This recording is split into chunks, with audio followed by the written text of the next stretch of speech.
시간이 됐네요. 선생님 리코딩 하고 계시네요? 네, 제가 리코딩 켰어요.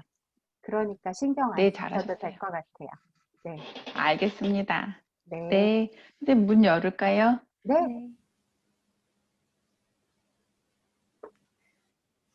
선생님 혹시 이거 나중에 다음에 어디에 올리시게 되면 저희한테 알려주세요. 제가 올리려고요. 저기 편집해서 예, 유튜브로 올리려고요. 예, 그러면은 그 링크 알려주세요. 네, 예, 다른 분들 혹시 네, 오늘 못 오신 분들이나 네. 있으면, 예, 예. 제일 첫 번, 안녕하세요. 제일, 네. 제일 첫 번째 강의도 유튜브에 올렸어요. 근데 제가 네. 선전을 안 했어요. 링크 알려주세요. 네, 들어오고 계시네요.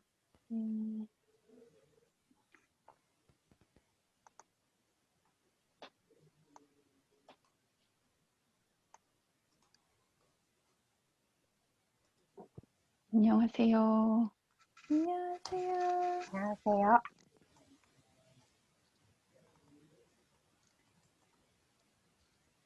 네. 남은 선생님 안녕하세요. 안녕하세요. 지금 오늘 참석하신 분들 보니까 그동안 저희 워크샵 꾸준히 오셨던 분들이라 저희 인사 따로 안 드리고 시작할까 봐요. 그 전에 이 요거 폴만 하나 띄울게요. 늘 하듯이 예, 동의서만 지금 체크해 주시면 바로 시작하겠습니다.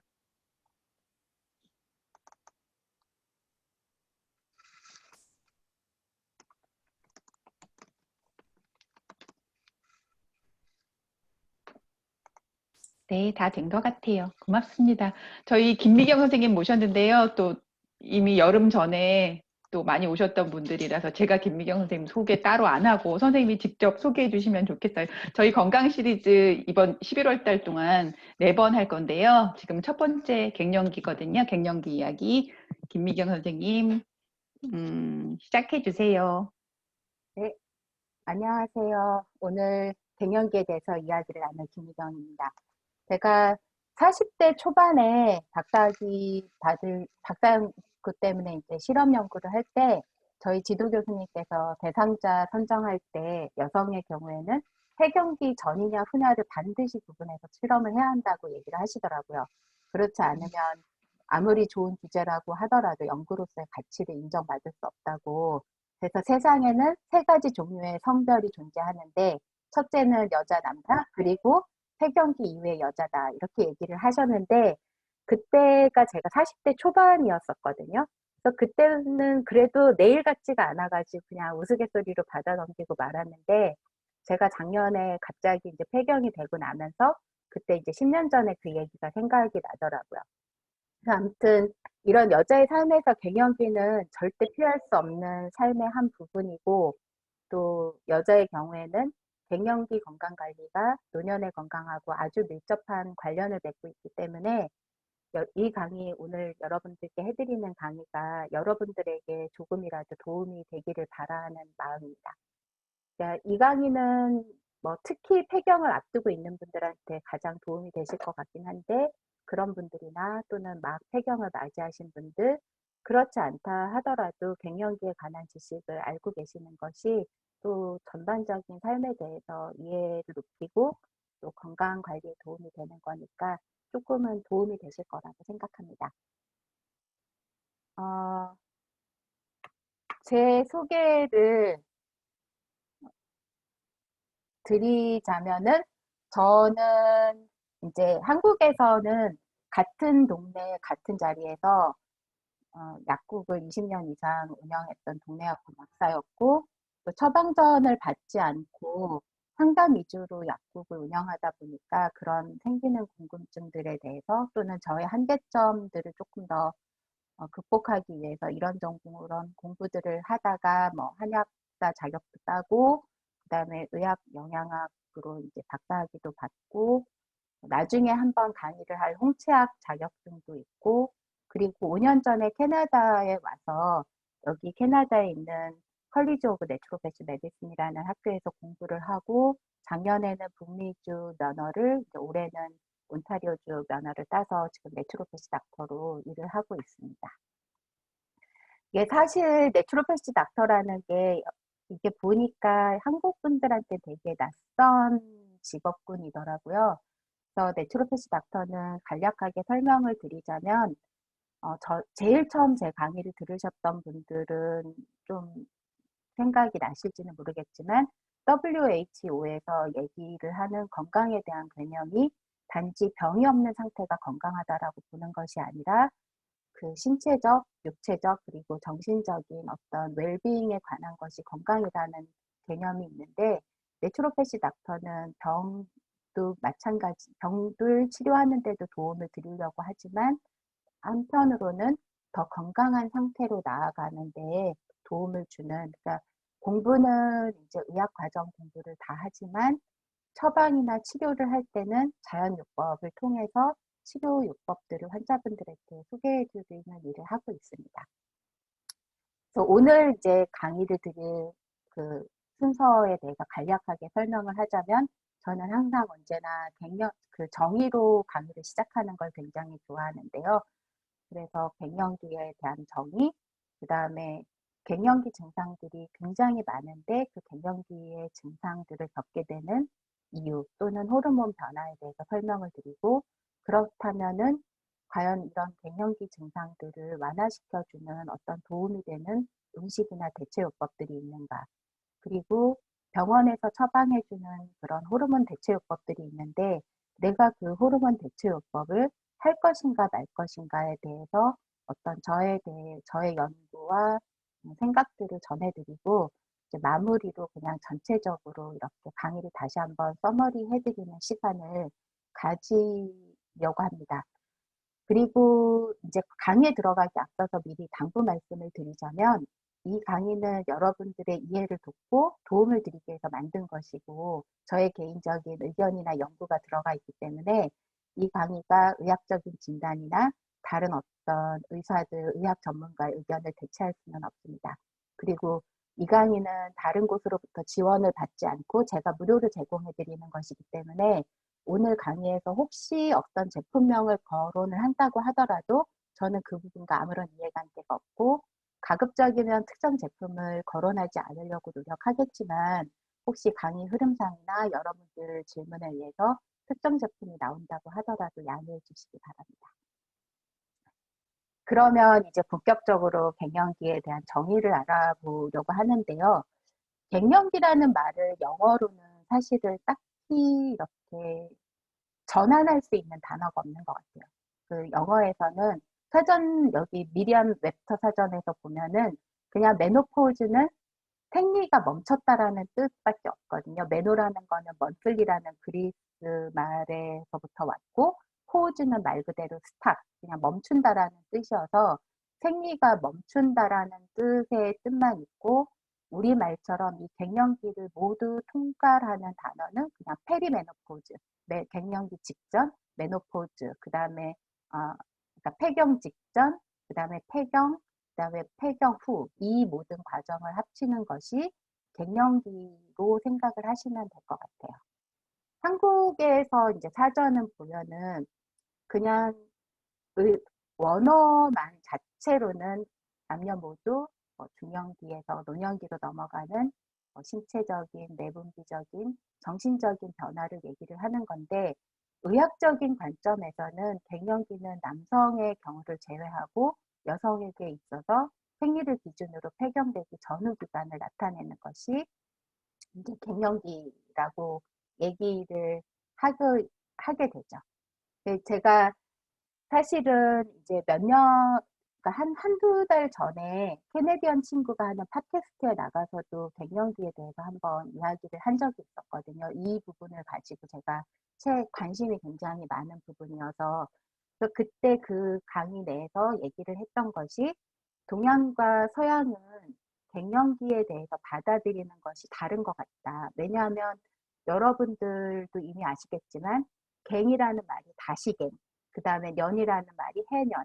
그러니까 엄밀하게 되게 사전적인 의미로 풀면은 다시 삶을 산다. 그래서 제가 Renew Your Life라고 혹시 가상의 책 제목이 있다면 그렇게 지으려고 생각을 해봤는데 이렇게 동양 사람들은 갱년기라는 말을 다시 삶을 산다라고 받아들였다면 그러니까 메노포즈라는 말에는 그런 어떠한 의미도 담겨져 있지 않잖아요. 그냥 신체적으로 생리가 있다 없다 그런 얘기만 하는데 왜 갱년기 관리가 여성의 삶에서 그렇게 중요한 위치를 차지하는가를 살펴보자면 여기 이 그래프에서 보시면 폐경이 되는 연하는 1950년대부터 지금까지 이르기에 그렇게 많이 나이가 달라지지 않았어요. 그러니까 1850년에서는 한 40대 뭐 중초반이었다면 지금은 40대 후반에서 50대 초반 정도까지.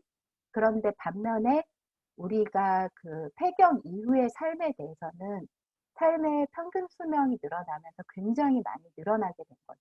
그러니까 85세를 평균 수명으로 생각한다면 폐경 이후에 우리가 거의 35년간을 폐경이 된 상태로 살아야 되는 거고, 그 다음에 뭐 100세 시대라고 생각을 한다면 거의 50년 가까이를 폐경 이후의 삶을 살아야 되는데 이것이 여성의 호르몬 변화가 굉장히 복잡하기 때문에 질병의 양상 자체가 달라져서 이 갱년기 시기의 관리가 노년기의 관리를 여자인 경우에는 직접적으로 좌우한다고 해도 과언이 아니거든요. 그래서 그러면 남녀 모두 아까 갱년기가 온다 그랬는데 왜 여자에게서 갱년기가 더 많이 나타날까라는 질문은 이제 이 그래프를 보시면 조금 더 이해가 되실 텐데요. 남성의 경우에는 테스토스테론의 그런 그 변화가 20대 피크를 이루고 굉장히 이제 아주 서서히 해서 서서히 떨어진다면 여자 같은 경우는 에스트로겐의 농도가 아주 급격하게 폐경을 전후로 해서 떨어지게 되거든요. 그래서 그래서 이 급작스러운 호르몬 변화가 굉장히 많은 다른 양상들을 나타내게 되죠. 그래서 다시 한번 자세히 설명을 드리자면 메노포즈는 또는 폐경은 어느 누구도 예외가 없죠. 여성이라면 모든 사람이 겪는데 안드로포즈 그 남성의 갱년기라고 얘기해야 되나요? 안드로포즈는 모든 남성이 동시에 겪는 것은 아니에요. 겪기는 하지만 연령대도 다양하고 증상도 다양할 수밖에 없죠. 그래서 갑자기 생리가 멈추는 것을 우리가 메노포즈라고 얘기를 한다면 남성에게 안드로포즈는 딱히 그런 시간을 특정 지을 수가 없다는 게 문제가 이제 예를 들자면 그렇고요. 일반적인 남성들은 하루에 5에서 10ml의 테스토스테론을 계속해서 생산을 해내게 돼요. 그리고 30대 이후가 되면 그때부터 1년에 1%씩 감소가 되거든요. 그렇다면은 여자는 그 폐경기 직전, 직후에 그 35% 에스트로겐이 감소하게 되고 프로게스테론은 75%가 줄게 되거든요. 그러니까 남성이 만약에 35%가 감소가 된다면 65세 정도가 되어서 여자들이 겪는 그런 호르몬 변화를 느끼게 된다는 거죠.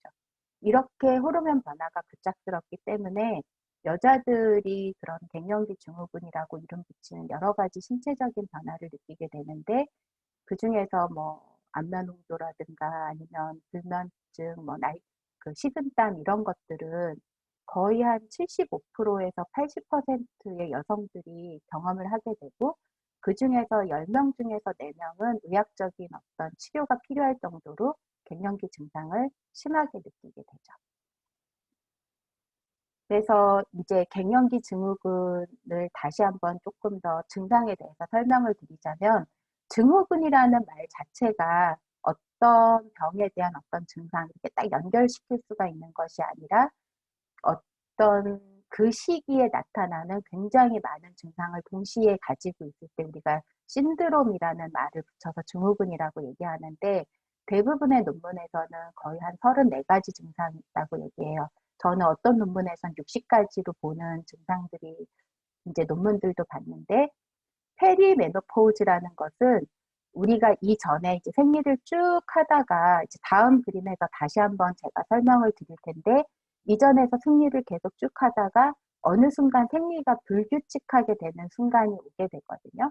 그러면서 폐경이라는 것은 생리를 완전히 하지 않는 1년 동안 완전히 하는 것을 우리가 폐경이라고 얘기를 하는데 그 전에가 사실은 증상이 가장 심하게 나타나는 증상이고 메노포즈가 되면은 증상이 안면홍조나 식은땀도 물론 있지만 그 다음에는 이제 에스트로겐이 감소되면서 나타나기 시작하는 질건조증이라든가 아니면 유방암 확률이 높아진다든가 아니면 뭐 판사리 관절이 쑤셔 이런 분들이 좀 되게 많이 생기고 포스트 메노포즈는 이 메노포즈의 단계를 완전히 가서 이제 폐경 후 몇 년이 지나게 되면은 심장병이라든가 고지혈증, 골다공증, 알츠하이머, 요실금, 방광염, 관절통, 백내장 이런 증상들이 굉장히 발생률이 높아지게 돼요.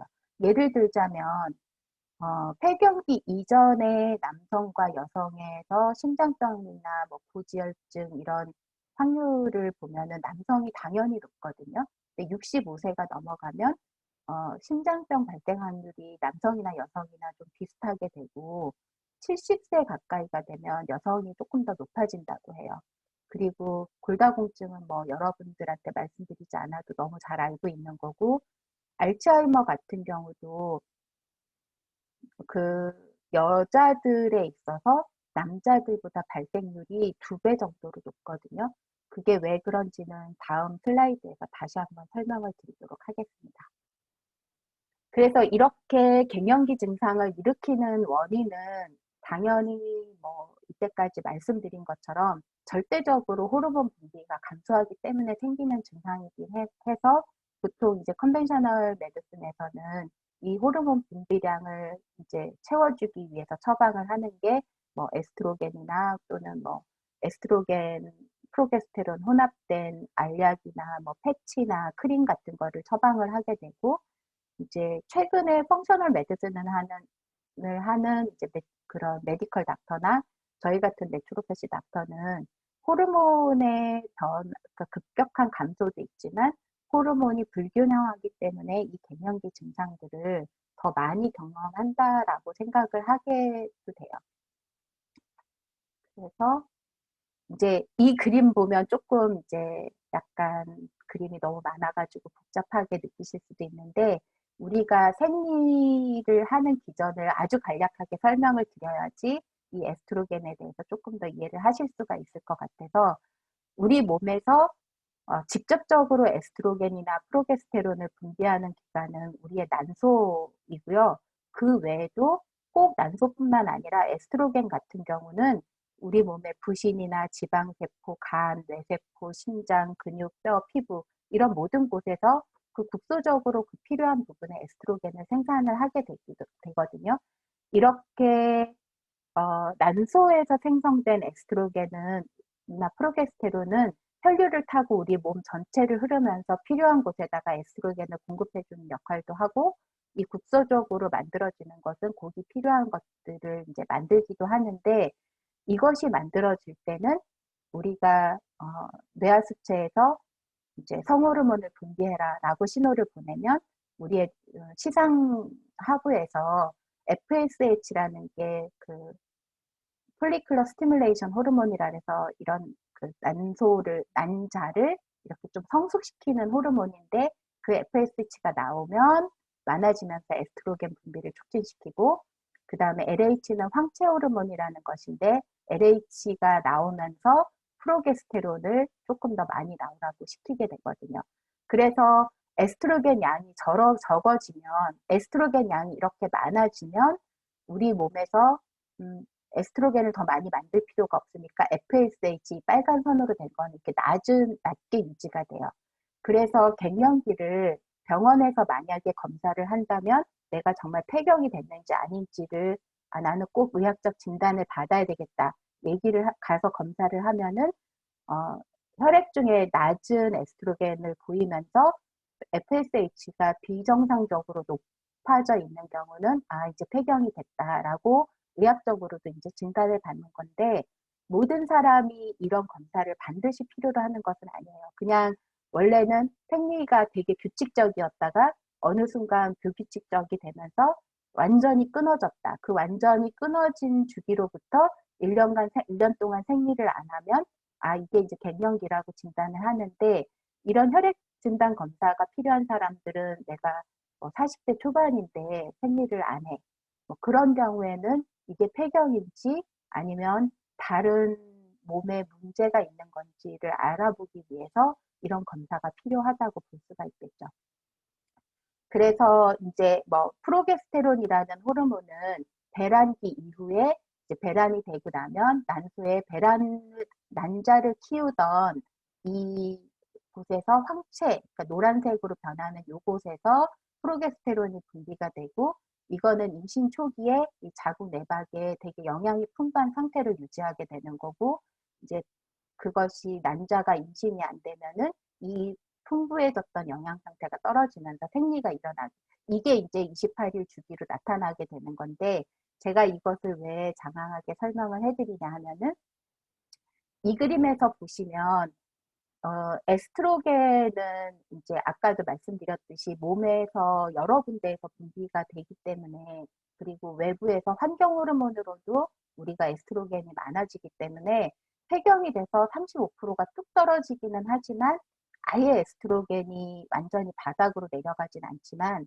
이 프로게스테론이라는 호르몬은 배란기가 끝나고 더 이상 배란이 되지 않으면은 생겨나지 않기 때문에 75%가 감소가 되거든요. 그래서 이러한 호르몬의 차이가 어떤 그 증상을 일으키는 원인이라고 보는 분들도 많이 있어요. 여러분들도 아시겠지만 우리가 그 난자, 그러니까 우리 몸에서 그런 배란이 되는 것들은 태어나기 전에 우리가 엄마 뱃속에서 있을 때 내가 평생 동안 몇 개의 난자를 가지고 어떻게 배란을 할 것인지 이미 다 매핑이 되어 있는 상태예요. 그게 사춘기 이후에 2차 성징이 나타나고 호르몬 변화가 일어나면서 한 달에 한 개씩 성숙시켜서 내보내게 되는 거거든요.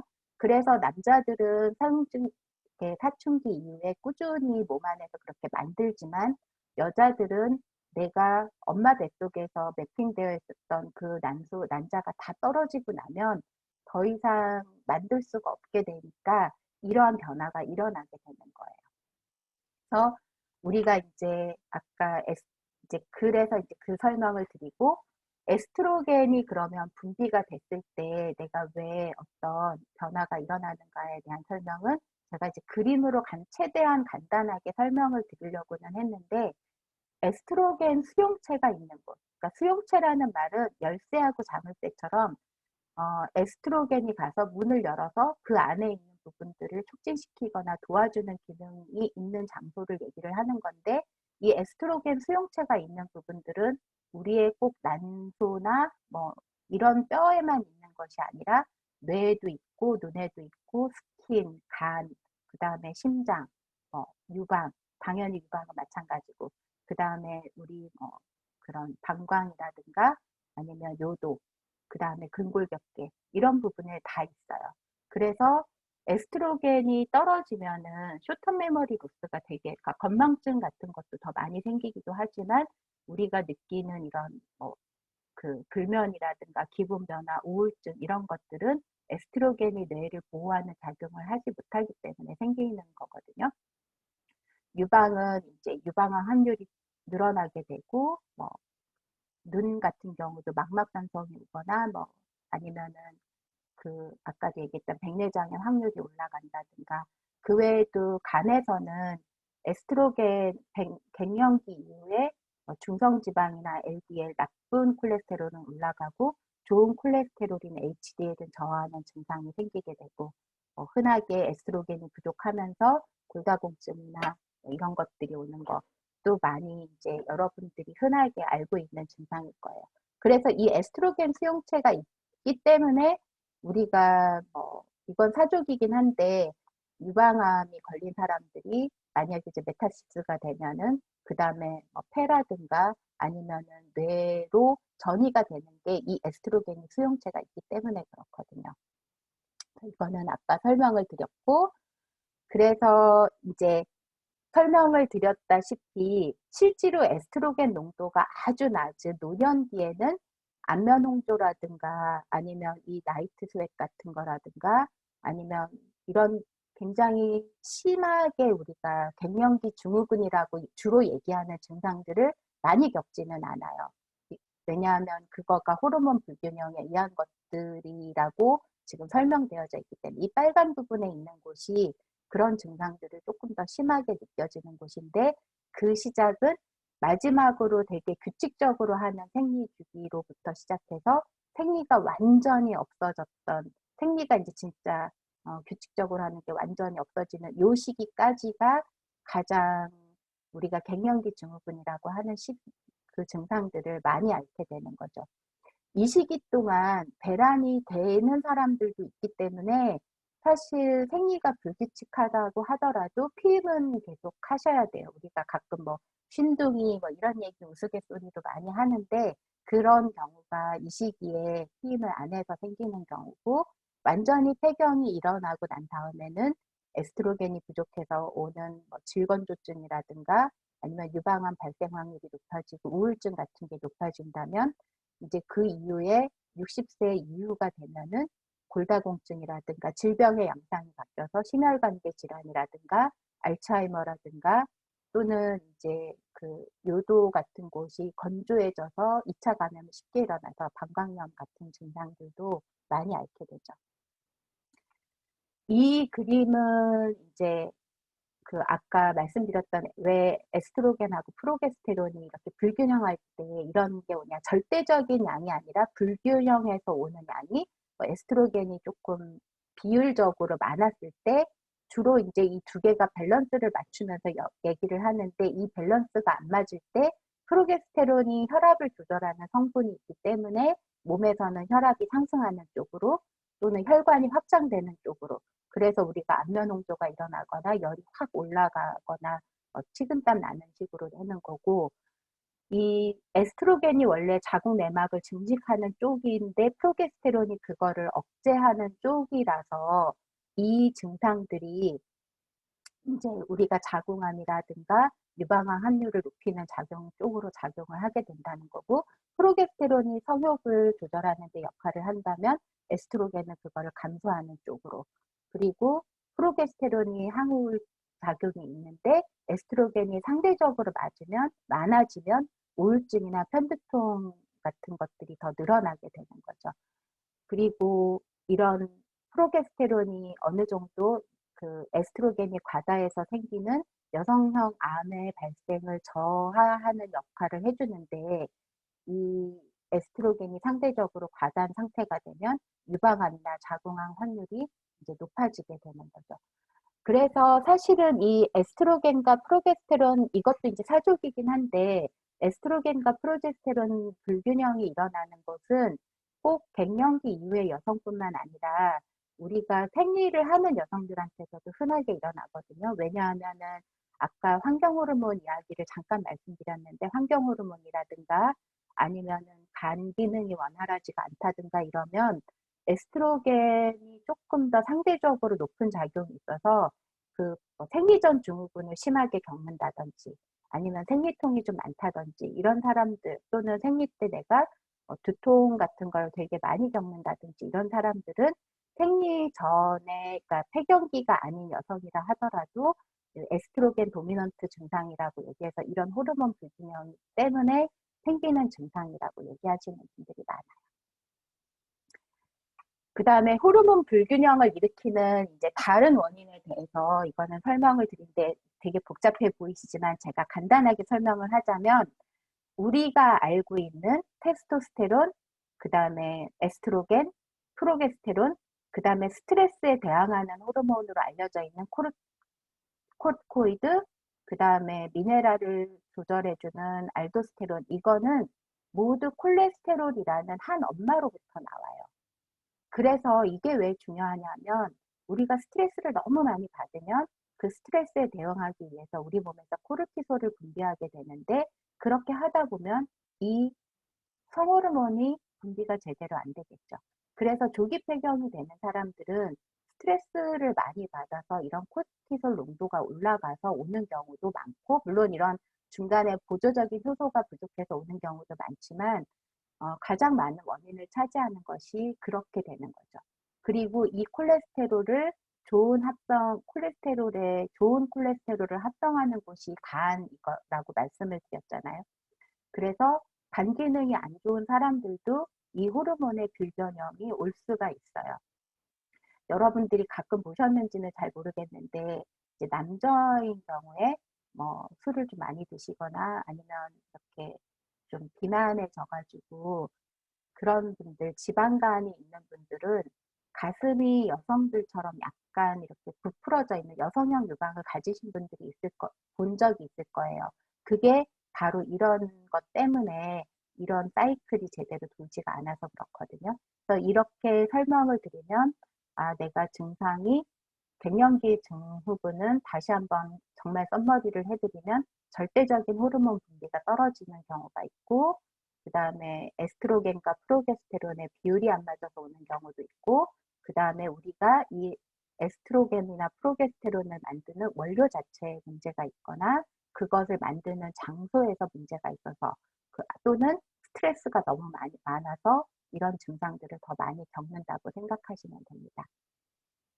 그러면 이제 본격적으로 갱년기에 도움이 되는 음식과 대체 요법에 대해서 이제 설명을 드릴 건데 제가 정말 이런 질문 많이 받거든요. 뭐 먹으면 좋아? 친구들한테도 되게 많이 받는데 그거 질문에 대한 답을 드리기 위해서 제가 앞에 되게 장황하게 설명을 했거든요. 그럼 나는 갱년기에 어디에쯤에 있는가가 이 질문에 대한 답을 알게 되겠죠. 나는 내가 페리메노포즈에 있느냐, 메노포즈에 있느냐, 아니면 폐경이 되고 나서 한참 뒤인가, 뭐 아니면은 나는 여전히 규칙적인 생리를 하고 있는가, 이런 나는 갱년기에 어디에 있느냐가 어떻게 도움을 받아야 되는지에 대한 첫 번째 질문이 될 것이고, 그 갱년기의 수많은 증상들 중에서 나를 가장 이렇게 힘들게 하는 증상이 뭔가, 그리고 내 가족 중에 알츠하이머가 있는가, 또는 심장병이 있는가, 뭐 고혈압이 있는가, 고지혈증이 있는가, 당뇨가 있는가, 어떤 질환이 있어서 내가 그 증상을 안 걸렸으면 좋겠다, 이렇게 생각하는 것에 대해서 이제 거기에 따라서 내가 뭐를 섭취해야 되고 어떻게 행동을 해야 되고 이런 것들이 좀 달라질 수가 있겠죠.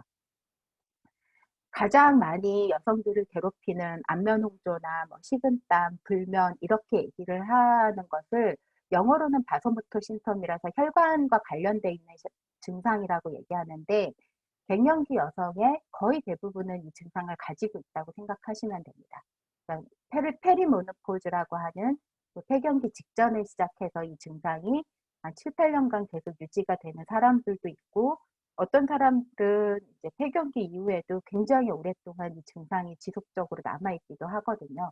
근데 그 사람들 중에서 20%나 30%만 이제 전문가의 도움을 받지 나머지는 갱년기니까 뭐 하고 넘어가는 분들이 되게 많이 있거든요.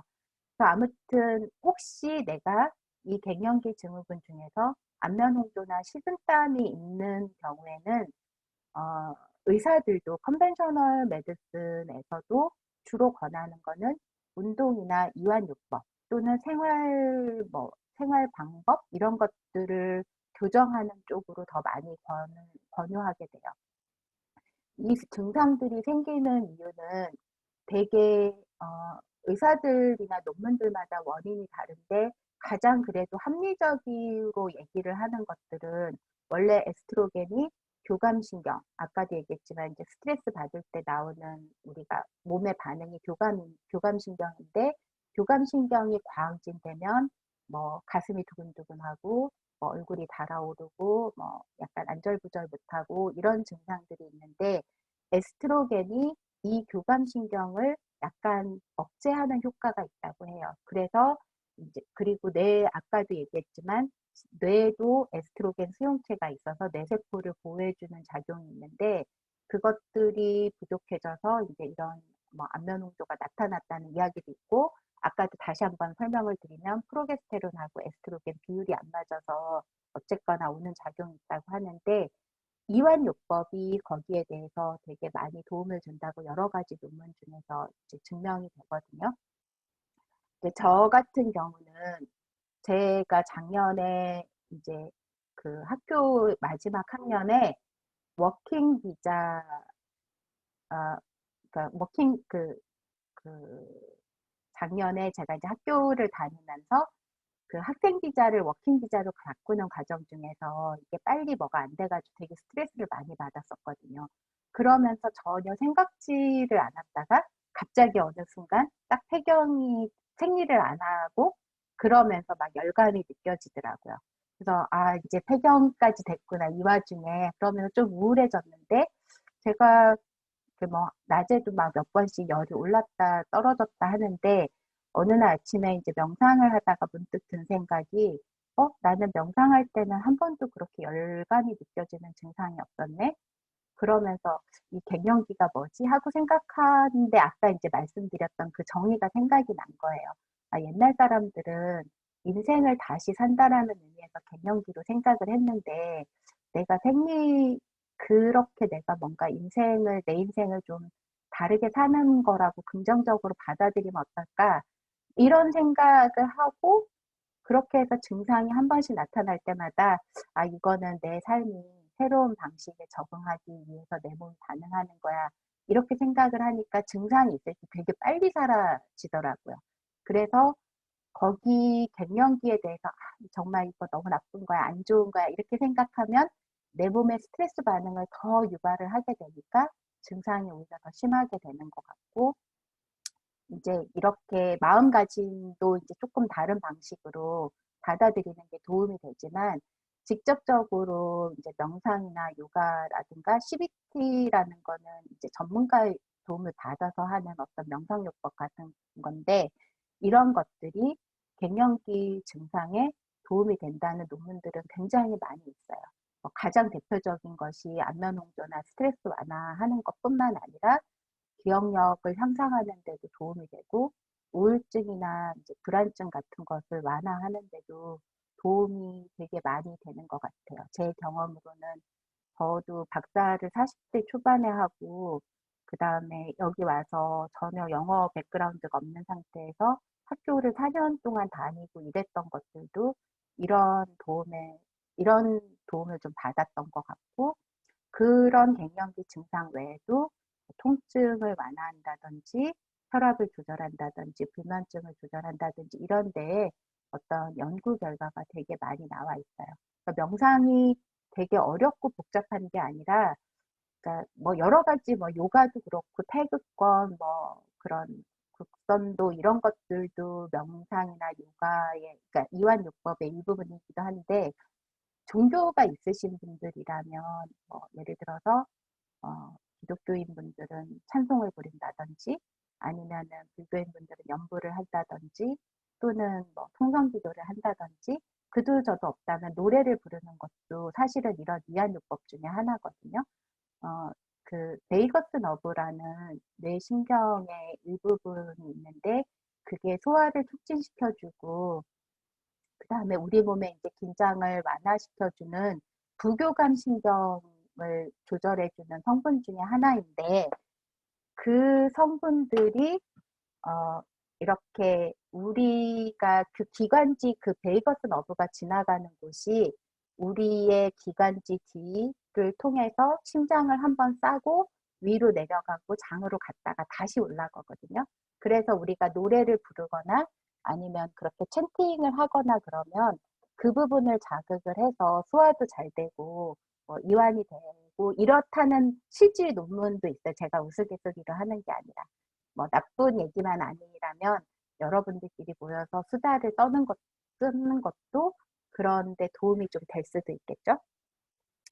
그 다음에는 이제 운동요법인데 그 운동요법은 물론 굉장히 다른 데도 다 도움이 많이 되지만 이런 갱년기 중에서는 골밀도가 떨어지지 않게 하는데 우리 몸이 세덴터리가 그냥 가만히 앉아 있을 때 뼈 세포에서 칼슘이 되게 많이 빠져나가게 되거든요. 우리가 지지하고 운동을 하는 과정 중에서는 그 칼슘이 빠져나가는 것을 막아주기 때문에 골밀도가 증가를 하게 되는 그런 효과가 있고 당연히 혈액순환이 잘 되니까 고지혈증이나 심장병, 당뇨 같은 그런 대사성 질환을 유지하게 되는 것도 도움이 되고 뭐 피부에도 도움이 되고 당연히 우울증이나 불면증이 에도 도움이 많이 된다고 하는 논문 결과가 있어요.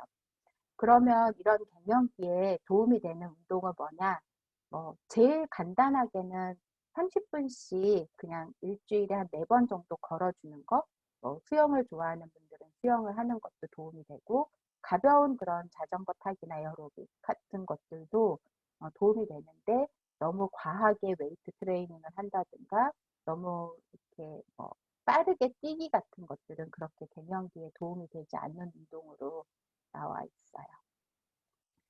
직접적으로 우리가 그러면 에스트로겐을 보충해주는 방법은 어떤 게 있을까라는 거에서 이제 우리가 식물성 에스트로겐, 그러니까 에스트로겐하고 유사한 구조를 가지고 있는 식물성 에스트로겐을 예를 들 수가 있는데, 내가 가진 증상들이 아까 얘기한 바소모터 심통이 아니라 질이 좀 건조하다든가, 아니면 성욕이 저하가 됐다든가, 아니면 부부 생활할 때마다 통증을 느낀다든가, 어떻게 직접적으로 이렇게 에스트로겐의 영향을 많이 받는 곳에 문제가 있다면 우리가 식물성 에스트로겐을 먹는 게 도움이 많이 되는데, 그 중에서도 블랙호우시 같은 경우는 웬만한 컨벤셔널 메디신 닥터도 초기에는 이것을 처방할 정도로 그 에스트로겐 유사하는 작용들이 많다고 알려져 있고, 블랙호우시나 레드클로버 같은 경우, 그 다음에 콩에 들어있는 이소플라본이나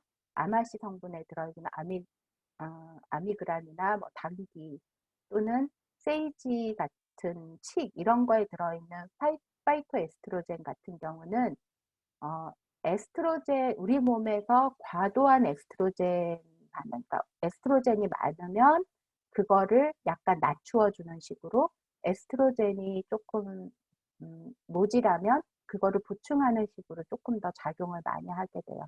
하지만 부족한 경우에는 당연히 에스트로겐처럼 작용을 하게 되겠죠.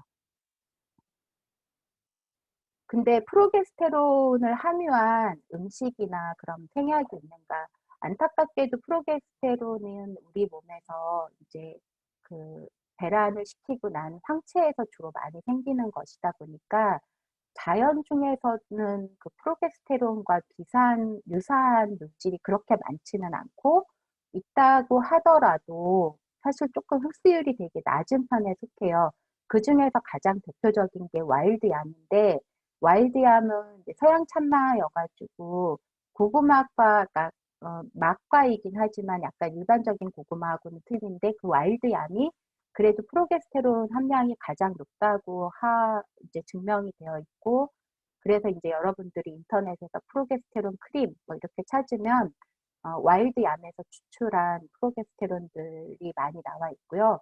그다음 바이텍스라는 것은 프로게스테론 자체를 함유하고 있는 것은 아니지만, 에스트로겐과 프로게스테론의 함량을, 그러니까 비율을 낮추어주는 쪽으로 굉장히 많이 작용을 하고 있고, 그래서 아까 얘기한 에스트로겐 도미넌트한 증상들에 많이 쓰이고 있고, 또 몸에서 이제 그런 프로게스테론을 이제 분비하는 기능이 남아 있다면 그 기능을 촉진시켜주는 작용을 하고요. 그 다음에 우리나라 고구마 말고 얌도 약간 그런 역할을 하고, 아주 과도한, 그러니까 많은 증상은 아니지만 호박씨나 참깨 같은 경우도 프로게스테론 분비를 촉진시켜주는, 그래서 우리가 PMS가 있는 경우, 그러니까 갱년기랑은 상관없는데 그런 사람들 같은 경우나, 아니면 페리메노포즈에 있는 사람들, 아니면 아주 폐경이 되자마자 있는 사람들은 시드 사이클링이라고 해서, 아까 우리 몸에서 인체에 에스트로겐이 높았다, 프로게스테론이 높았다 하는 그 과정을 만들어주기 위해서 그 에스트로겐이 많은 시기에, 그러니까 배란기 직전이었던 시기에는 플렉시드를 먹고, 그 이후에는 이런 얌이라던가 아니면 펌킨시드 같은 걸 먹는 시드 사이클링이라는 어떤 대체요법적인 방법도 있어요. 이런 호르몬 밸런스를 또 맞춰주는 음식에는 가장 대표적인 게 우리가 십자가 식물들이라고 알려져 있는 건데, 브로콜리나 컬리플라워, 브루셀 스프라우트나 브로콜리 싹이나 양배추 같은 것들이 있는데, 이 성분들 안에는 그 디메틸 인돌메탄이라는 성분이나 인돌 3 카바비놀이라는 성분이 있는데, 그게 간의 해독 능력도 좋아지게 하고 과도한 에스트로겐을 낮추어주는 효과를 가지고 있어서 이제 뭐 그런 여성형 암 그런 것들을 예방할 때 많이 먹기도 하는 음식들이고요. 이제 마그네슘 같은 경우는 그런 에스트로겐이나 프로게스테론의 밸런스를 맞추어주는 음식으로 잘 알려져 있는데 주로 많이 들어있는 게 이제 짙은 초록색 야채나 또는 해조류 안에 많이 들어있는 성분들이고 또 아까도 말씀드렸듯이 간의 건강이 건강한 콜레스테롤을 만들고 그 건강한 콜레스테롤이 건강한 성호르몬을 만드는 거기 때문에 간의 해독을 도와주는 음식들도 우회적으로 그 호르몬 밸런스를 맞추어주는 역할들을 하는데 그냥 생각나는 대로 정리를 했던 게 이제 뭐 비트나 레몬이나 녹차 같은 것들. 그리고 좋은 지방은 말 그대로 좋은 콜레스테롤이 있어야지 이제 그런 성호르몬을 만드는 데 도움이 되기 때문에 이런 올리브유나 아보카도, 들깨, 호두, 아몬드, 콩류, 견과류 이런 것들이 좋은 지방이 있는 거고요. 칼슘은 물론 골다공증을 예방하고 뼈를 구성하기 위해서도 먹기도 하지만 칼슘 자체가 장에서 그런 과도한 나쁜 콜레스테롤을 싸서 대변으로 빠져나가는 효과가 있어서 칼슘도 갱년기에는 도움이 되는 영양제나 또는 이제 음식들로 알려져 있습니다. 그 외에도 어떤 이런 부안 대체 요법들은 되게 많은데 이제 그 중에서 몇 가지만 조금 설명을 드리자면 되게 아이러니하게도 이 지방세포에서 에스트로겐을 많이 분비를 해서 갱년기 이후에 내가 에스트로겐이 떨어지면 몸에서 자동적으로 체중이 늘어난다고 했잖아요. 그런데 사실은 이렇게 체중이 오버웨이트가 된 사람들은 안면 홍조나 그런 불면, 식은땀 이런 걸 더 많이 느낀다고 해요. 그 바소미터 심텀을. 그래서 이제 혹시 그 폐경기 직전 직후에 체중이 많이 나가는 사람이라면 체중 감량이 증상을 낮춰주는데 직접적인 도움이 되고 달맞이꽃 종자유 같은 경우는 에스트로겐하고 똑같은 작용을 하는 것은 아니지만 에스트로겐 그 갱년기 증후군 중에서 안면 홍조나 뭐 아니면 기분 변화라든가 뭐 유방에 관해서는 증상을 낮추어주는 효과가 있어요. 근데 이제 조금 주의하셔야 될 것은 달맞이꽃 종자유는 오메가6 지방산이고 우리 몸에서는 오메가3와 오메가6가 적절한 비율이 있어야지 염증을 일으키지 않는데 오메가6 지방산은 우리 몸에서 많아지면 오히려 염증을 일으키고 다른 이제 뭐 여러 가지 질환을 일으키는 어떤 전구체 같은 것이 되는 거라서 혹시 내가 식이 중에서 오메가3, 6 함량이 많이 들어있는 음식을 먹는다. 예를 들면 나 튀김을 많이 좋아한다. 아니면은 나는 주로 이렇게 뭐 기름에 볶아서 먹는 음식들을 좋아한다. 이렇게 아니면 옥수수 같은 오메가3, 6가 많이 들어있는 음식을 좋아한다. 이런 분들은 오메가3를 반드시 같이 섭취를 하면서 달맞이꽃 종자유를 드시는 데 도움이 돼요.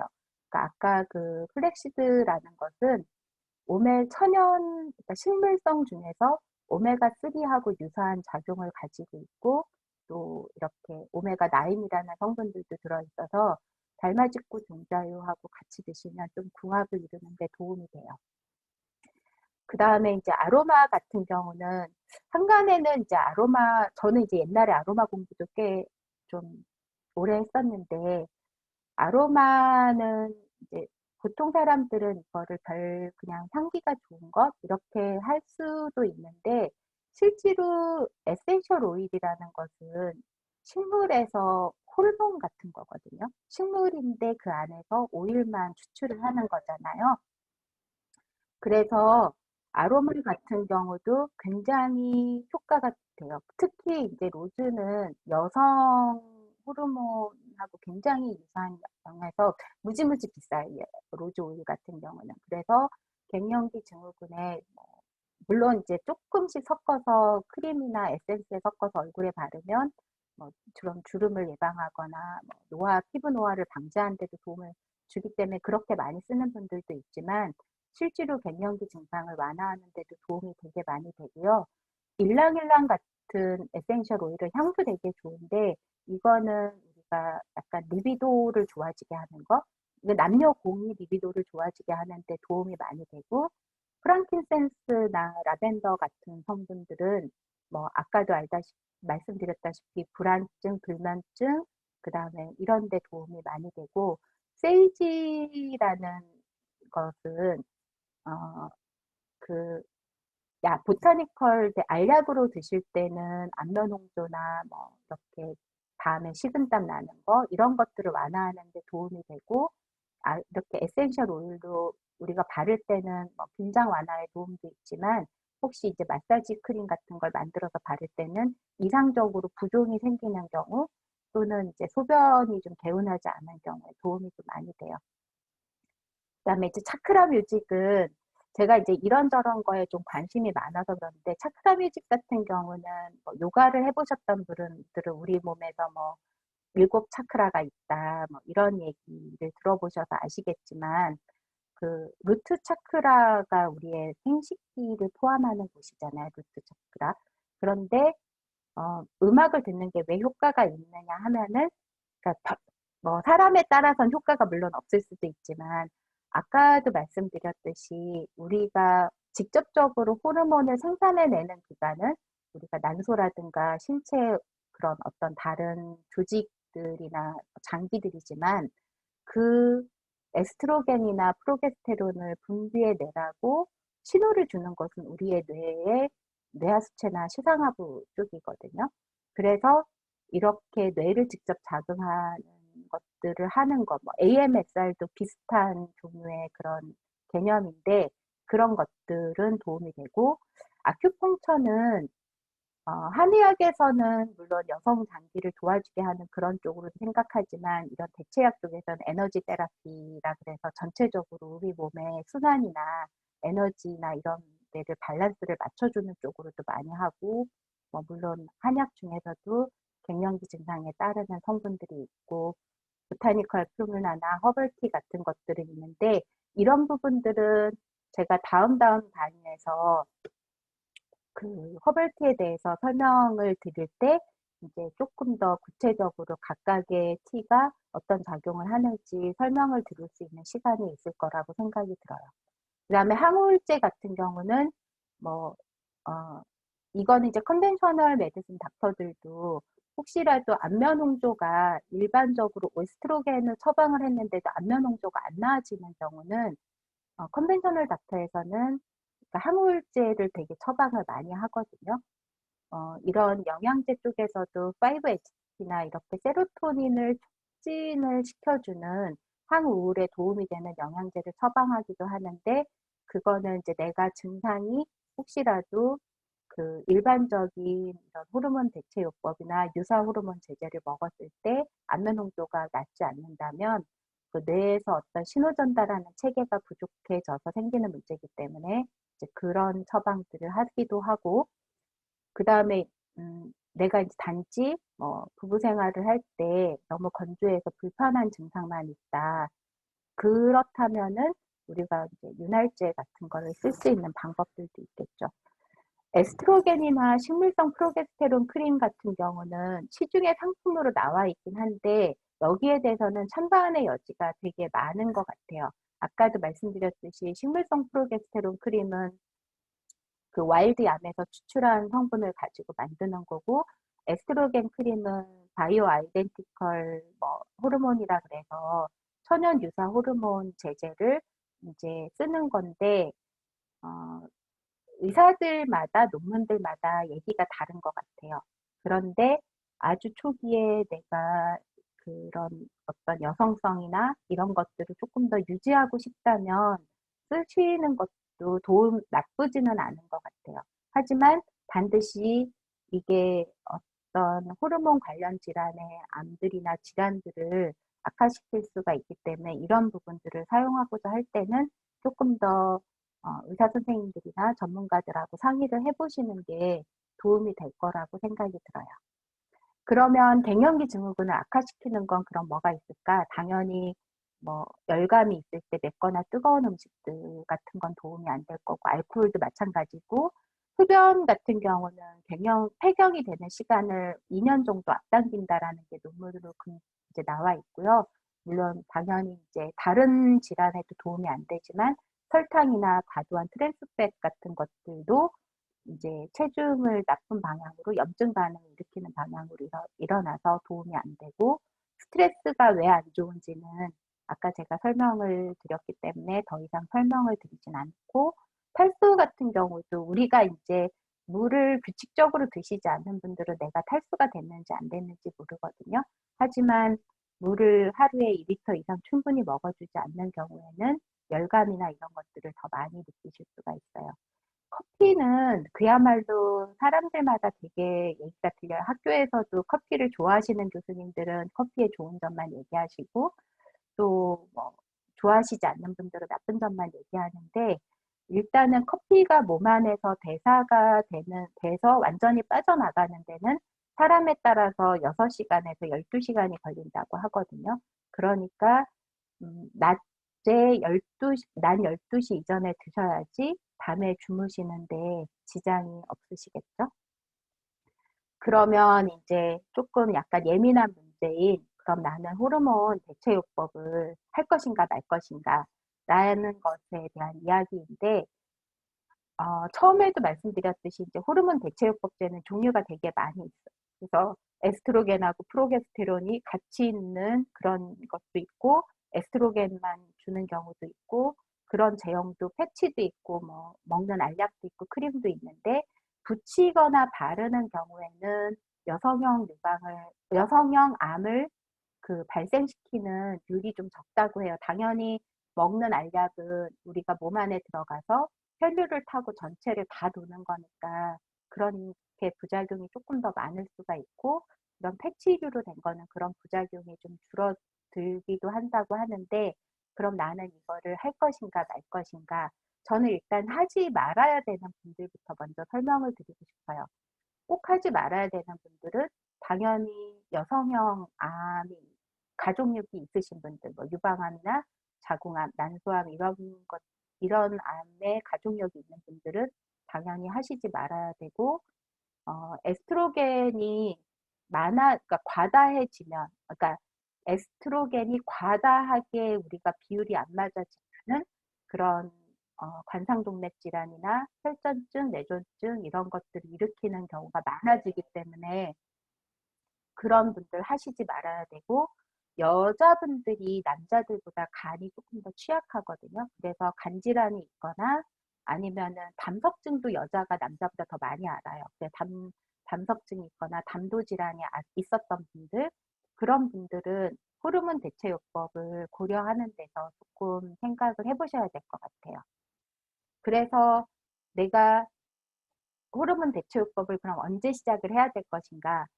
하지 말아야 되는 시기는 내가 폐경이 됐는데 되게 오래됐다. 10년이 넘었다. 이러면은 사실 고려의 대상이 아니고, 그 다음에 나이도 시작하는 나이가 반드시 60대 이전이어야 되고, 내가 이 호르몬을 먹어서 도움이 되느냐, 안 되느냐, 내가 예를 들어서 안면 홍조가 있는데, 이 호르몬 요법이 원인이 뭔지를 정확하게 모를 수 있잖아요. 이게 스트레스 때문인지, 아니면 뭐 에스트로겐이 부족해서인지 모르는데 내가 호르몬을 먹어서 효과가 있는지 없는지 그거를 판단하는 시간은 최소 3개월이 필요하게 되고요. 어떤 여성형 암에 가족력이 없다 하더라도 3년에서 5년이 지나가면 확 이게 아니라는 논문도 있어요. 이거는 이제 제가 가장 워스트 케이스의 시나리오만 얘기를 한 건데 어쨌거나 3년에서 5년이 지나가면 유방암의 확률이 높아지니까 그때부터는 정기적으로 체크하면서 드시면 되고 그래서 이 모든 것을 감안을 해서 치료의 유익함이 내가 생각되어지는 부작용보다 높다고 생각을 할 때 선택을 하시면 됩니다. 왜냐하면은 뭐 밤에 뼈마디가 쑤셔서 잠을 못 자겠다 이런 분들도 있거든요. 그런 분들한테는 이렇게 호르몬 대체요법제들이 또 삶의 질을 굉장히 높여주는 작용도 하니까요. 그 다음에 내가 호르몬 대체요법을 할까 말까 생각하는 중에서 내가 폐경이 뭐 평균적인 연령인 51세, 53세가 아니라 45세에 왔다. 제가 한국에 있을 때는 35세에 조기 폐경이 온 분들도 봤는데 그런 분들 같은 경우는 호르몬 대체요법제를 고려하지 않는다면 골다공증이나 이런 여성형 노년기 질환이 올 확률이 굉장히 높아지니까 그때는 조금 더 적극적으로 고려를 해보셔야 될 것 같고, 내가 굉장히 저체중이나 가족 중에 골다공증 위험률이 높은 사람들도 좀 생각을 해보셔야 될 것 같고, 아까 말씀드린 대로 이 갱년기 증후군들이 삶의 질을 많이 떨어뜨리는 경우, 그다음에 아까 말씀드렸듯이 가족 중에서 꼭 가족력이 있어야지 다 알츠하이머로 가는 것은 아니지만, 가족 중에서 이런 알츠하이머의 가족력이 있는 분들은 에스트로겐이 그런 걸 조금 보충해주는 작용이 있으니까 생각해 볼 수는 있는데, 이거에 관한 것들은 아직 과학적으로 완전히 규명이 완전히 되지는 않았어요. 그 점 고려를 해보시고, 그래서 이제 지금부터 이제 정리를 할 건데, 이제 갱년기 증후군이 그러면 나한테 왔다면은 뭐 가장 먼저 하셔야 될 일은 생활 습관을 개선을 하고, 그 다음에 이완이나 어떤 이런 명상요법을 하고, 뭐 식이나 이런 거를 바꿔서 도움을 받는 그런 것들을 먼저 다 해본 다음에, 그래도 안 되면 천연물로 된 에스트로겐이나 프로게스테론 그 유사 물질을 처방을 하거나 그런 것들이 도움이 되겠죠. 그래서 이제 이렇게 뭐 그냥 실전으로 들어가자면, 내가 그런 중에서도 이런 다연 대처요법을 고려하는 과정 중에서도 내가 과거에 오랫동안 피임약을 사용했던 사람들은 이미 몸 안에서 호르몬 불균형이 일어나 있는 상태이기도 하고, 그 다음에 환경 호르몬, 뭐 플라스틱이라든가 이런 거에 많이 노출이 돼서 BPA 이런 것들이 노출이 돼서 내 몸의 에스트로겐 밸런스가 깨어져 있는 사람들이라면, 또는 이제 폐경기 증후군하고 더불어서 이제 간 기능 장애가 와서 많이 피곤을 느끼거나 뭐 알코올 섭취가 잦거나 그런 사람들은 이제 뭐 간해독 같은 걸 하거나, 또는 이제 간헐적 단식을 해서 좀 몸에서 간을 씌워주게 하는 그런 거를 하시는 게 첫 번째로 도움이 많이 될 것 같아요.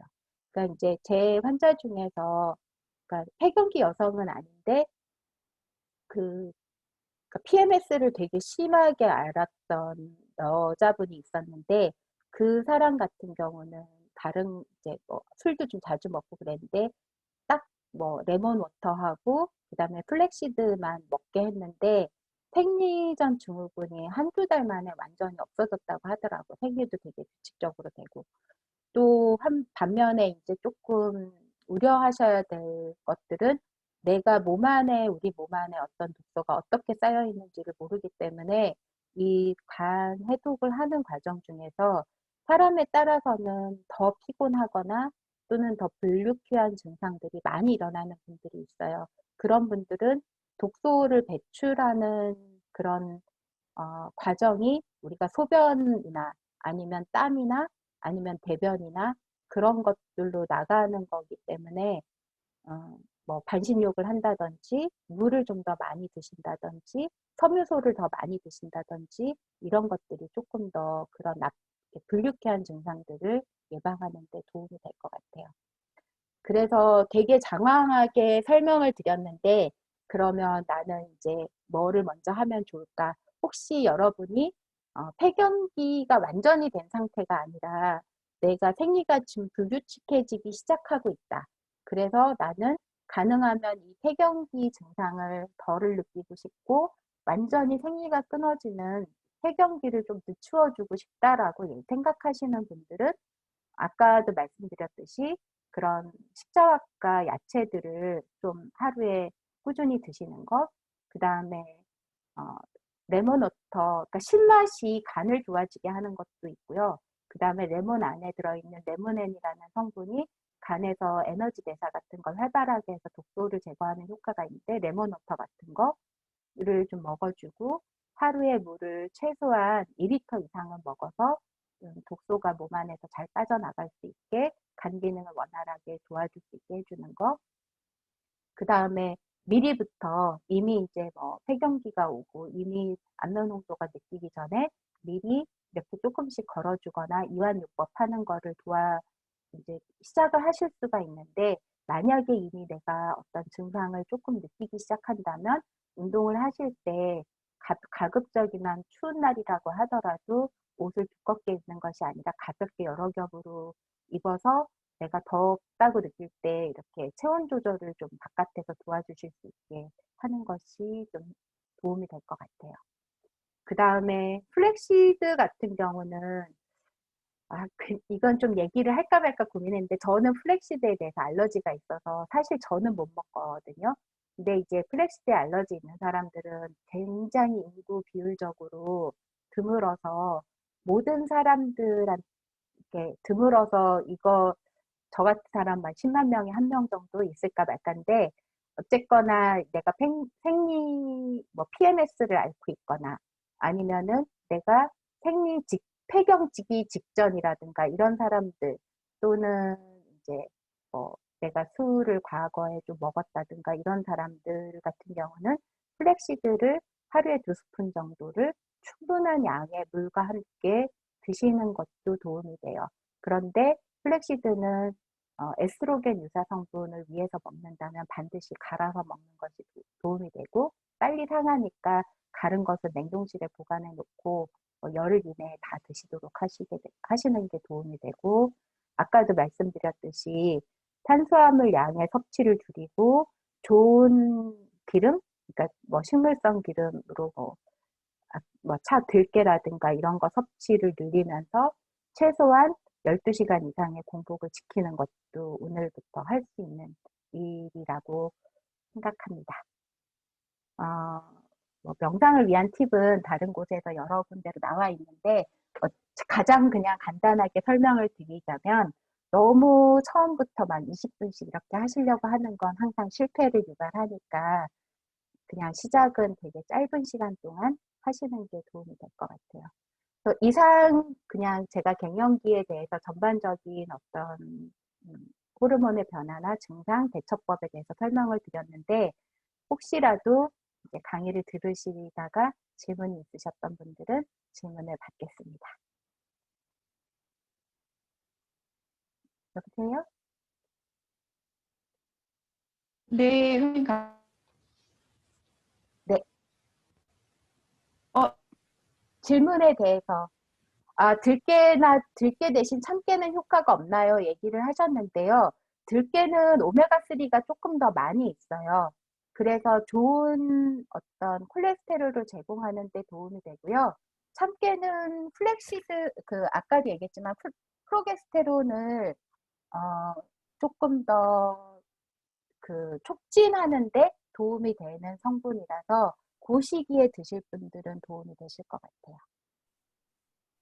또 다른 질문이 있으신가요?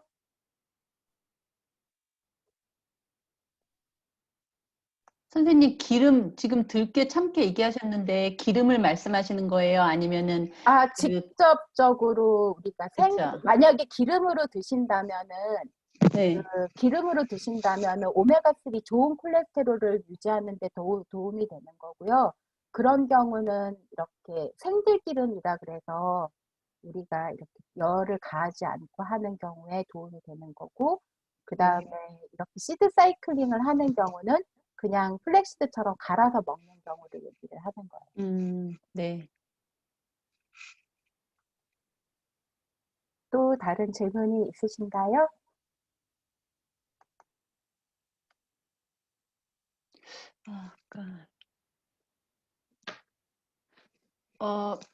저 질문 있어요. 네, 물을, 네, 제가 예전에 선생님께서 하셨을 적에 이제 물을 2리터씩 마시기가 힘들면, 네, 저희 다음번에도 하겠지만 이제 허브티를 이용해가지고 네, 부족한 걸 뭐라고 해서 이제 그때부터 제가 허브티를 먹고 있거든요. 네, 네, 그런데도 이제 2리터 마시기가 너무 힘든 거예요. 네. 혹시 무슨 팁이 있을까요? 그냥 기억을 해야 되는 건가겠죠? 그게 사실은 이제 제일 첫 번째 강의도 그렇고 우리가 물을 먹지를 않으면은 뇌에서 갈증을 느끼는 중추 자체가 사실은 아, 약간 마비가 되는 거랑 똑같아요. 그러니까 물을 마시는 음, 건 습관이어가지고 많이 조금씩 늘리면은 내가 갈증을 느끼기도 하는데 먹어버릇 하지 않으면 갈증을 못 느끼는 분들이 되게 많거든요. 그래서 의도적으로 처음에는 내가 물량을 늘려야지 생각하고 오늘 1리터를 먹었다면 내일은 1.1컵 정도 더 늘리고 이런 식으로 물을 드시다 보면 어느 순간 내가 몸에서 탈수가 오면 물이 부족하다라고 신호를 느끼는 거를 느낄 수가 있어요. 어떤 분들은 소변 보는 게 너무 자주 소변을 보는 게 싫어서 물을 안 드신다는 분들도 있거든요. 근데 이제 엄밀하게 생각하면 방광 근육도 근육이거든요. 평활근이라는. 그래서 내가 물을 많이 안 먹어서 방광에서 물을 많이 안 드셨던 분들은 방광 근육도 되게 약해져 있는 상태인 거예요. 그래서 처음에는 소변 물량을 늘릴 때, 나 소변 보는 게 너무 귀찮아. 막 이렇게 얘기하시기도 하는데, 방광 근육을 조절하는 신경에 문제가 있는 경우가 아니라면, 그 증상들은 물량이 늘면서 점점 소변을 참는 그런 것들도 좀 많아지게 돼요. 훈련이 좀 필요한 것 같아요, 근육들은. 예, 그게 제 두 번째 질문이었어요. 아, 그랬어요? 예, 물을 계속 마시다 보니까 화장실을 너무 자주 가는 거예요. 네. 그래서 저희 가족들도 네. 혹시 무슨 문제 있냐고 저한테 네. 그렇게 얘기를 했는데, 예, 당연히 마시니까 나오는 거는 당연한 거겠죠, 그렇죠? 그리고 예, 그 근육이라는 말이 그것도 근육이기 때문에 예, 정말 공감이 가는 것 같아요. 네. 우리 인체 내에서, 그러니까 운동이라든가, 명상이라든가 이런 것들인데, 우리 인체 내에서 어떤 데든지 쓰지 않으면 다 퇴화가 돼요.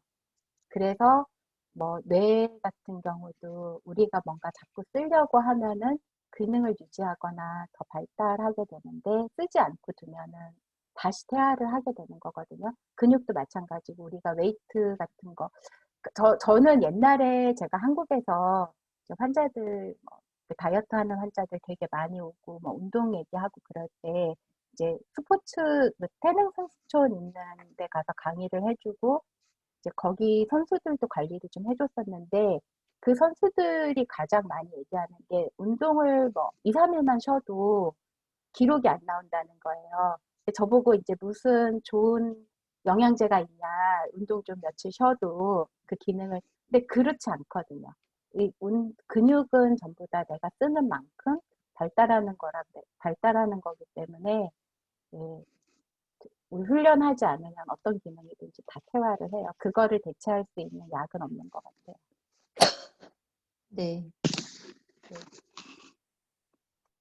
또 다른 질문이 있으신가요? 어떤 분이, 채팅으로 들어왔어요. 네. 최근 몇 년간 한쪽 어깨 관절이 많이 아프고 불편한데요. 이런 것도 갱년기 증상인가요? 나이가 어떻게 되셨는지는 잘 모르겠는데, 갱년기가 되면서 관절이 더 약해지는 거는 맞아요. 그런데 한쪽만 그런 경우에는 갱년기만 영향을 미치는 것이 아니라, 자세라든가 아니면 그 후에 많이 그러니까 오십견이라는 얘기를 많이 하잖아요. 왜 오십견이겠어요? 갱년기와 더불어 호르몬의 변화와 더불어서 그런 인대나 관절이 약해지면서 오는 증상이기 때문에 오십견이라는 말이 나오는 거거든요. 그래서 트리거는 갱년기가 되었을 수 있지만 한쪽만 오는 경우라면은 그거는 조금 다른 것들도 같이 고려를 해야 될 것 같아요.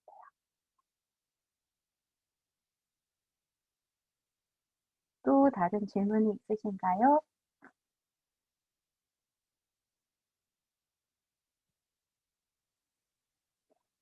다른 질문이 없으시다면, 저는 이제 저와 혹시 연락을 하시고 싶으시다면, 이메일로 주시면 되고, 제 영어 이름이 타라거든요. 그래서 근본적으로 원인을 치료한다라고 해서 제 클리닉 이름이 타라 힐링 루트인데, 글로 이메일을 하시거나 아니면 홈페이지를 방문을 해주시면 되고요. 제가 일하는 곳은 월요일과 목요일은 국회 클리닉이라는 곳에서 다른 이제 카이로프랙터하고 내추로패시 닥터와 일을 하고 있고, 화요일하고 수요일은 여기 노스욕에 있는 MTO라는 클리닉에서 마치 다른 카리스모프레터나 피지오테라피스트와 같이 일을 하고 있습니다. 혹시 궁금하신 것이 있으면 제 홈페이지 방문하셔서 메시지를 남겨주셔도 좋고 아니면 이메일로 질문을 해주시면은 그때 제가 최대한 답변을 해드리도록 하겠습니다. 그리고 이것은 저랑 연락할 수 있는 연락처이고 예, 제 이메일은 여기에 있어요. 이상 저의 강의를 들어주셔서 감사하고 이게 여러분들한테 조금이라도 도움이 되었으면 좋겠습니다. 감사합니다. 네. 누가 네, 질문을 감사합니다, 선생님. 네. 저희가 네, 세션 정말 잘 들었고요. 저는 지금 제가 갱년기를 지나가고 있기 때문에 정말 너무너무 많이 도움이 됐어요. 그래서 가시기 전에 저희가 참석하신 분들 중에서 선물 추첨이 있거든요. 그러니까 지금 평가서가 아마 띄워졌을 거예요. 그래서 오늘 세션에 참석하신 거 간단하게 평가서 해주시고요. 그리고 저희가 선물 추첨을 하겠습니다. 저도 네, 참여. 그리고 그 네. 사이에 잠깐 말씀드리면 이제 오늘이 이 건강 시리즈 첫 번째 세션이고요. 다음 주 그리고 이어서 계속 금요일마다 11월 넷째 주까지 영양제 잘 알고 먹기 그리고 그 다음에 허브차 이야기 그리고 간단하게 알아보는 이 홍채 이야기 이런 것들 계속 시리즈로 준비되어 있는 거 이미 이제 보셨겠지만 다시 한번 말씀드리고요. 금요일 10시니까 지난번 등록하셨던 그 링크 그 사이트 가시면 계속 다른 세션들 접속 링크 나와 있으니까요. 계속 참여해 주세요. 예, 지금 그 등록 사이트 채팅 쪽으로다가 제가 보내드렸거든요. 그러니까 바로 클릭하셔서 사인하실 수 있고요. 예, 켈리 선생님 해주세요. 네, 선물 추첨하겠습니다.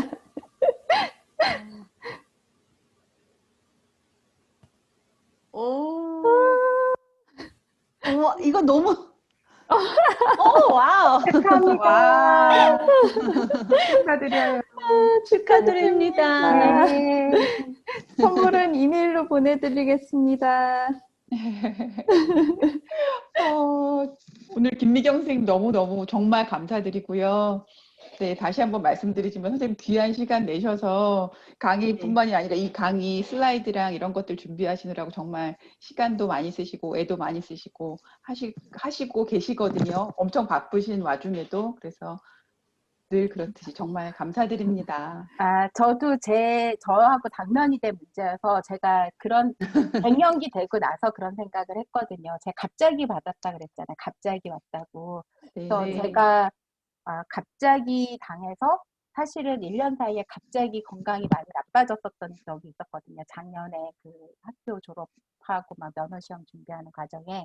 그래서 내가 이거를 미리 내 몸이 이렇게 변할 거라는 걸 미리 예측하고 전문가인데도 제 몸을 못 챙겼기 때문에 했다면 얼마나 좋았을까 그런 생각이 많이 들고 또 반면에 이제 지금 관리를 잘 해야지 내가 남아있는 뭐 70대에 또는 60대에 어떻게 살 것인가는 지금 관리가 사실은 영향을 미치기 때문에 이 부분은 여러분들을 위해서 한 것도 있지만 이게 제가 쓰고 있는 책의 주제이기도 하고 그리고 또 저 자신한테도 도움이 되는 시간이어서 더 재밌게 한 것 같아요.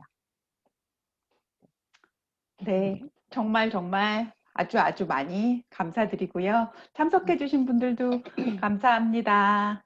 네, 감사합니다. 감사합니다. 네. 네, 남은 선생님 감사합니다. 감사합니다. 감사합니다.